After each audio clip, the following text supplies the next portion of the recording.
Hey guys, welcome to Ishi vibes. आज के blog पे मैं I will be telling you about the resume कि आपको रिज्यूमे कैसे बनाना है to get selected in good companies.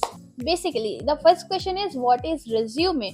So resume क्या होता है? रिज्यूमे एक आपका प्रोफेशनल डॉक्यूमेंट होता है कि आपने अपने करियर में जितनी भी चीज़ें हैं उसका representation, and on the basis of that companies और रिक्रूटर आपको रिक्रूट करते हैं, उसके बाद आपको इंटरव्यू के लिए बुलाते हैं, and then finally you will be getting either internship और जॉब।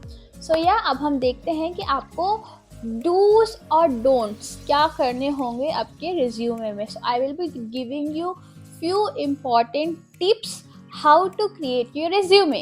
So let's start. ये वीडियो ज़्यादा लंबा नहीं, थोड़ा छोटा होने वाला है, तो मैं आपको मेन पॉइंट्स बताऊंगी कि क्या आपको फॉलो करना चाहिए अपने रिज्यूमे में। तो अगर आपको इसका डिटेल्ड वर्जन चाहिए कि आपको मैं ये भी बताऊं कि आपको पॉइंट्स कैसे लिखने हैं, then you can comment me down, we will create that. So अभी के व्लॉग में हम थोड़ा मेन चीज़ें डिस्कस करेंगे कि क्या चीज़ें रिज्यूमे में होनी चाहिए। सो फर्स्ट ऑफ ऑल आपका रिज्यूमे कैसा होना चाहिए? Either you can follow the horizontal pattern और either you can follow the column pattern, it's up to you. But the important point is कि जो भी आप रिज्यूमे में डाल रहे हो it should be in a clean and neat pattern, कि जो आपका रिक्रूटर जो पढ़े आपका रिज्यूमे, उसको रिज्यूमे को देखते ही समझ आ जाना चाहिए कि what skills you are having और आपके पास एक्सपीरियंस कितना है, आपके पास नॉलेज कितनी है। सो उसको रिज्यूमे को देखते ही पता लग जाना चाहिए। तो कमिंग टू टेम्पलेट आप कोई भी फॉलो करो, either you can follow horizontal और either you can follow column. कुछ लोग बोलते हैं कि नहीं हमें कॉलम टेम्पलेट ही फॉलो करना चाहिए। नहीं, it's not important, it's about how you are representing your information in it. Okay, so template you can follow anything, and template के लिए जो वेबसाइट्स होती हैं, जैसे अगर आप इट्स लाइक कि अगर आपको बहुत डिफिकल्ट हो रहा है फ्रॉम स्क्रैच से स्टार्ट करना, तो ऑनलाइन बहुत सारी चीज़ें, बहुत सारी वेबसाइट्स हैं, जैसे कि कैनवा हो गई, और भी काफ़ी वेबसाइट्स हैं, उनको यूज़ करके आप डायरेक्टली टेम्पलेट यूज़ कर सकते हो। Personally I use Google Docs में क्या प्रोफेशनल जो भी आपके रेज्यूमे टेम्पलेट्स है वो अवेलेबल रहते हैं। You can directly go and check it out. This is your next point. The next point is that your resume should have simple font. It should not be like चटक मटक, चटक झटक, bold, कुछ bold है कुछ italic है। उससे क्या होता है ना, वो जो खिचड़ी बन जाती है ना, तो जो मशीन एटीएस मशीन होती है वो आपका रिज्यूमे चेक करती है, वो खुद ही कंफ्यूज हो जाती है कि क्या इन्फॉर्मेशन है क्या इन्फॉर्मेशन नहीं है, क्योंकि वो जो आपका फॉन्ट है वो बहुत ही ज़्यादा मतलब खिचड़ी के ऐसा फॉन्ट वैसा फॉन्ट बना हुआ है, इसलिए so it is preferable to use simple font. And simple font में personally I use Calibri, and you can go with any other font, but you know it should be, your font should be simple and understandable. Yes, your next point is you have to remove buzzwords from your resume. Like you can say, you can add like focused, sincere, hardworking, liking. So whatever, so if you are using these words in your resume, try to avoid it and use some professional words. So remove all the buzzing words from your resume. The next point is how you have to add your information. Okay, so if you are writing anything, suppose you are adding your work experience. Okay, work experience आप bold में लिख रहे हो, तो work experience के बाद जो भी आपने काम किया है उसको एक्सप्लेन करने के लिए you have to use the bullet points. Okay, क्योंकि अगर आपका कोई रिज्यूमे पढ़ रहा है, so with one line that person will be able to understand what you are trying to say. So जो अगर आपका बुलेट पॉइंट्स में आप यूज कर रहे हो, मतलब बुलेट पॉइंट्स में अगर आप अपनी इंफॉर्मेशन डिलीवर कर रहे हो, that will be easy to understand. So if you are adding an information in your resume, try to use the bullet points rather and avoid writing a big stories. Coming to your sections. Okay, अब मैं आपको section wise बताऊंगी कि आपको अपने resume में information कैसे add करनी है। तो सबसे पहले आपको टॉप हेडिंग पे अपना नाम लिखना है, उसके बाद आपको 2-3 लाइन्स में अपने 3 या 4 लाइन्स में अपने बारे में आपको एक्सप्लेन करना है कि आप क्या हो, करंटली आप क्या कर रहे हो और आप क्या करना चाहते हो। Suppose if you are a fresher, okay, so 2-3 lines में आपको अपने बारे में एक्सप्लेन करना है कि आप क्या हो, आपके पास स्किल्स क्या है और आप किस जॉब के लिए सर्च कर रहे हो, ठीक है, एंड आपका फ्यूचर एस्पिरेशन क्या है। ओके, जो आप फोटो यूज करोगे ना रिज्यूम में, it should be professional, like you are wearing formals, and if girls like you should tie your hairs, and boys का भी ऐसे है कि कुछ नहीं कैसे फैशन वैशन बना के नहीं, that will not look professional at all. अगर मैं होंगी, अगर मैं किसी का रिज्यूमे चेक कर रही होंगी, if I see that photo कि ये फैशन करके रिज्यूमे सबमिट कर रहा है या कर रही है, मैं डायरेक्टली रिजेक्ट कर दूंगी। तो इसलिए तो इसलिए तो जो आप फोटो लगाते हैं रेज्यूमे में, it should be professional, because वो प्रोफेशनल लगनी चाहिए। नेक्स्ट, आपने अपनी इन्फॉर्मेशन ऐड कर दी। After that if you are using a column, okay, so firstly you know if you have some work experience, okay, अगर आपके पास वर्क एक्सपीरियंस है, सो सबसे पहले आप ऐड करो अपना वर्क एक्सपीरियंस। जैसे कभी आपने इंटर्नशिप की हो, या आपने रिसर्च इंटर्नशिप की हो, या आप टीचिंग असिस्टेंट हो, या आपने फ्रीलांसिंग की है, आपने हैकाथॉन में या आपने हैकाथॉन में पार्टिसिपेट किया है, या आपने रिसर्च एड्स पे काम किया है, जो भी वर्क एक्सपीरियंस है आपका, सबसे पहले एज पर मी सबसे पहले आप अपना वर्क एक्सपीरियंस ऐड करो, ठीक है।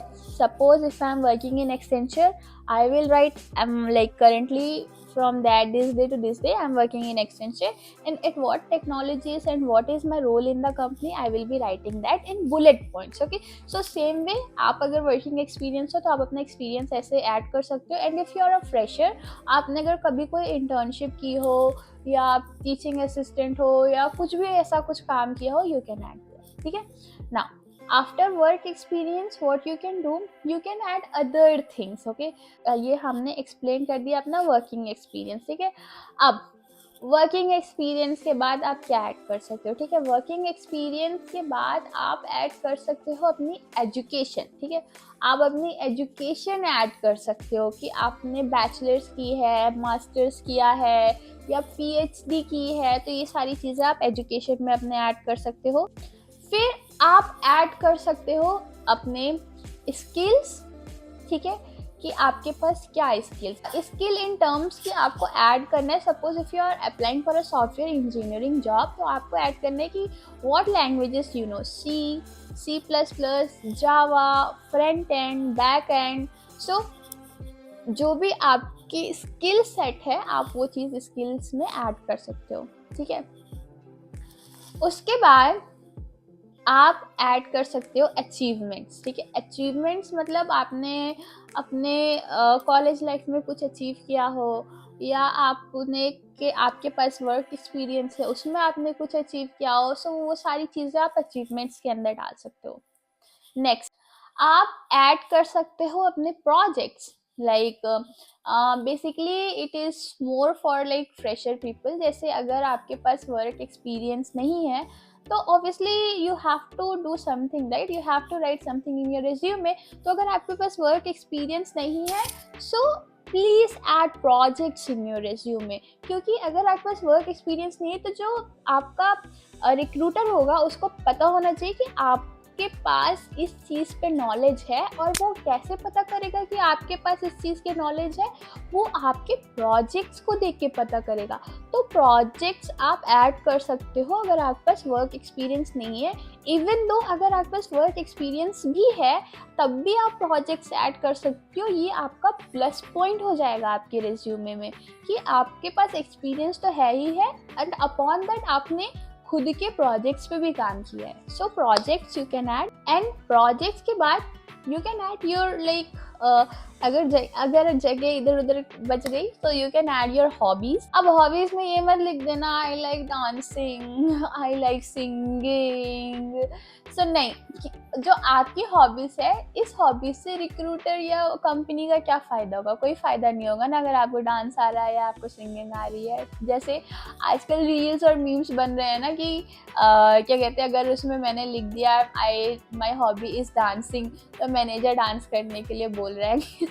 ऐसी मैंने भी एक रील डाली है अपने इंस्टाग्राम अकाउंट पे, यहीं कहीं आपको मिल जाएगा, इंस्टाग्राम आईडी में मेंशन कर दूंगी, उसे जाके फॉलो करो। सो उधर पे मैं कुछ ऑफिस रील्स भी डालती हूँ, यू कैन वॉच दैट। तो थोड़ा फनी रील डालती हूँ मैं, तो you can see that, okay.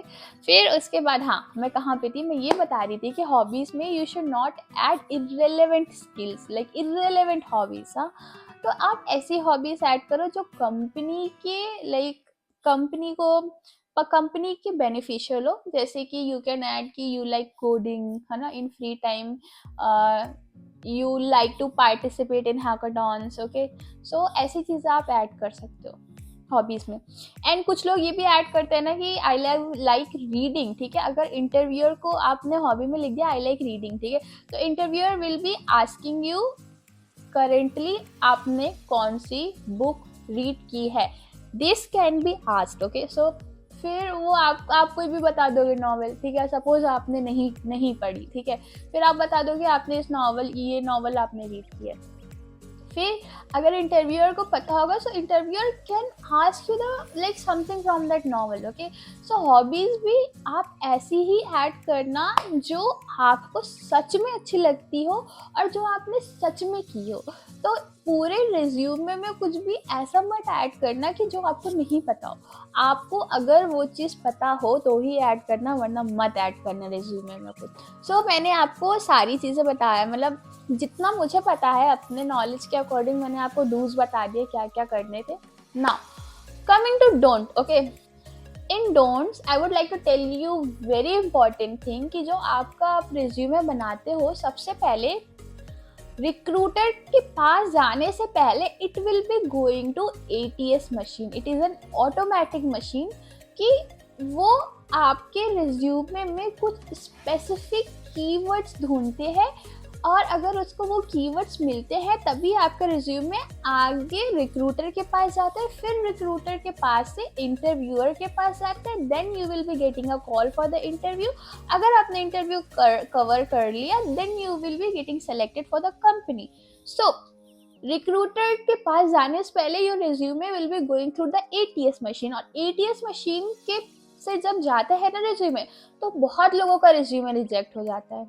और रिज्यूमे ATS मशीन से रिजेक्ट ना हो, so for that you have to add few keywords, okay, and what are those keywords? Suppose you are applying for a software engineering job, ठीक है, तो ATS machine क्या करेगी? ATS machine will be looking for your skills, it will be looking for like Node.js, React, like जिस भी चीज़ के लिए आप अप्लाई कर रहे हो, तो उससे रिलेटेड आपको कीवर्ड्स ऐड करने हैं अपने रिज्यूमे में। अगर आप वो कीवर्ड्स ऐड कर रहे हो, तभी जो ATS मशीन होगी आपका रिज्यूमे सिलेक्ट करेगी। So this is the most important thing. आप जो भी चीज़ के लिए अप्लाई करो, उस चीज़ की रिलेटेड चीज़ें आप अपने रिज्यूमे में ऐड करो। जैसे if you are applying for the software engineering job, तो उसमें आपको अपने रिज्यूमे में Node.js, React.js ऐसी टेक्नोलॉजीज के वर्ड्स लिखने हैं जिससे आपका रिज्यूमे सेलेक्ट हो जाए। सो या आज के वीडियो में इतना ही। अगर आपको ये वीडियो या व्लॉग आपको इन्फॉर्मेटिव लगा हो, आपको अच्छा लगा हो, do like, share and subscribe. So या till then bye, see you in a next vlog, and comment भी डाउन कि जो नेक्स्ट अपकमिंग व्लॉग होगा वो किस चीज़ पे बनाऊंगा। बाय।